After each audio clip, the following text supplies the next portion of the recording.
that more than 1 million workers so far that the government expected to be able to access JobKeeper payments are not able to do so.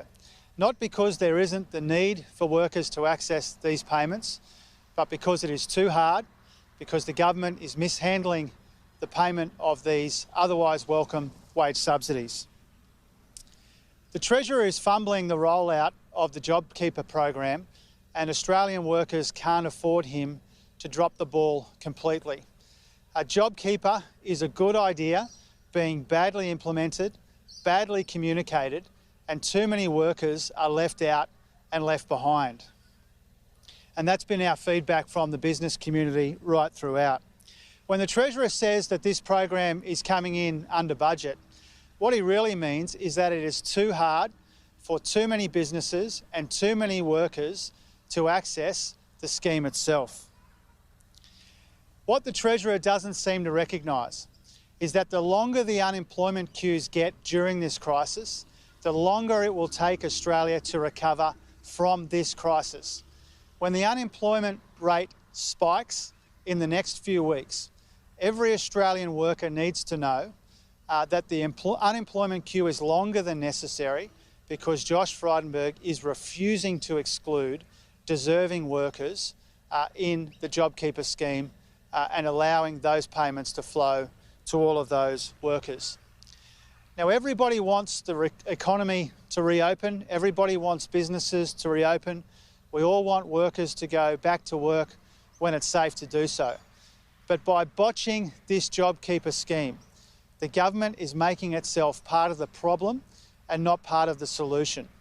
JobKeeper has the capacity to do remarkable things for millions of Australian workers, but too many of them have been left out and left behind by the government's decision to exclude casuals and other workers, the government's poor implementation of the scheme, the confusion that reigns because of the government's poor communication of the eligibility for this scheme. There are 2 days to go for businesses to register for this scheme to make their workers eligible for the program. For too long now, there has been too much confusion in the business community and in the broader community about who is eligible and how they access these payments. This is a good idea being badly implemented, badly communicated, and the Treasurer is leaving too many workers out and too many workers are being left behind as a consequence.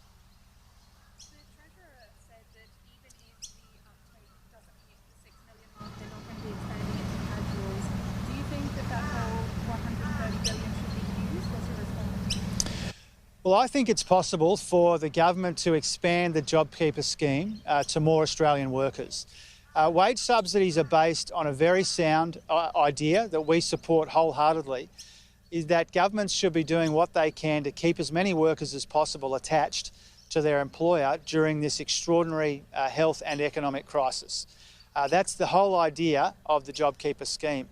And if that's true of the workers who are accessing the scheme already, it should be true of more workers, including casuals who might have been working in the same industry for a long time, but have changed employers within the last 12 months. And we've been saying that all along. The Treasurer wants people to think that the fact that he's fallen short by something like 1 million workers so far is some kind of triumph, when in reality, it means that for too many businesses and for too many workers, it's been too confusing, too hard to access. Too many Australian workers have been left out and left behind.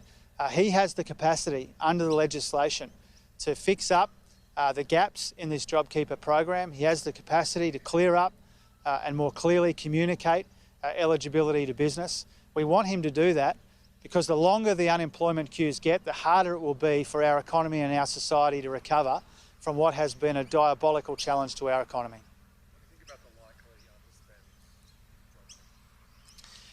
Well, when the Treasurer says that it's coming in under budget, what he really means is that far more Australian workers have been excluded from the scheme than they anticipated. And that's not a good thing, that's a bad thing. JobKeeper has the capacity to do a heap of good in our workforces and in our broader community as well. That's why we supported it through the Parliament. That's why we want it to work effectively. We want it to be successful.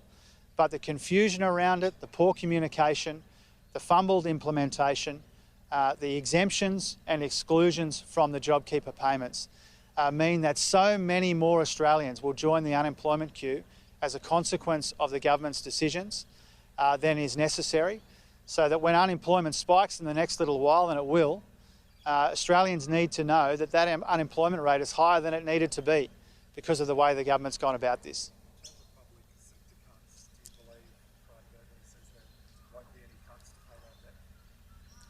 Oh, it remains to be seen. I mean, unfortunately, this government has formed in 2014 when it came to asking the most vulnerable people in our society to carry the heaviest burden for paying back the debt.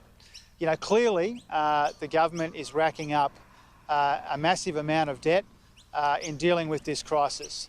We understand at times like these there is a case to do what can be done to protect jobs in particular in the economy, and that inevitably at times like these means more government spending and in this case more government debt. That debt will have to be repaid. There are three ways to go about it: to grow the economy, to cut back on spending and to change the tax system. It may be that some component of all three is necessary. What we saw in 2014, unfortunately, was an over-reliance on asking the most vulnerable people to carry the can for budget repair. We don't want to see that same mistake repeated in 2020. Does Labor support the ACT's calls for a 4% increase to minimum wage? Well, we typically make our own submission as federal Labor to the minimum wage cases. It's obviously extremely important in the context of stagnant wages growth for some time now that people get reward for effort in the workplace. And I think for a lot of low-paid workers, we're discovering during this crisis just how essential they are to the operation of our communities and the operation of our economy. So we want to see people fairly rewarded for their work, especially the low-paid, who we have come to rely on so heavily throughout this crisis. It's important to recognise that wages have been stagnant in this economy for a really long time now. It's been one of the defining features of the economy under this Liberal national government that wages have been stagnant, and not because of this crisis that's emerged the last couple of months, but really for a number of years now. And so we need to do what we can to get that moving again. We'll make our own views known about that. It's good that the ACTU put their own submission in. We typically put our own submission in as well, and we'll make our views clear in that.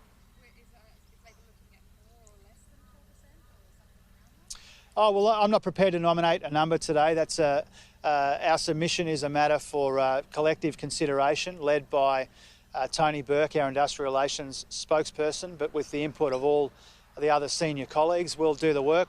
We'll put our views forward as we typically have. But clearly, there is a need for wages to get going again, for the employment market to get going again. One of the reasons why the economy was unfortunately quite stagnant before this crisis was because people on low incomes didn't have the spending power they need in the economy to keep the place going. And that will be one of the considerations that we need to take into account as we contemplate the recovery from this crisis too. Do you think it's appropriate that submarine makers are receiving taxpayer-funded pay rises and bonuses during this crisis? Well, I'm not across the details of the payments that have been made to those workers.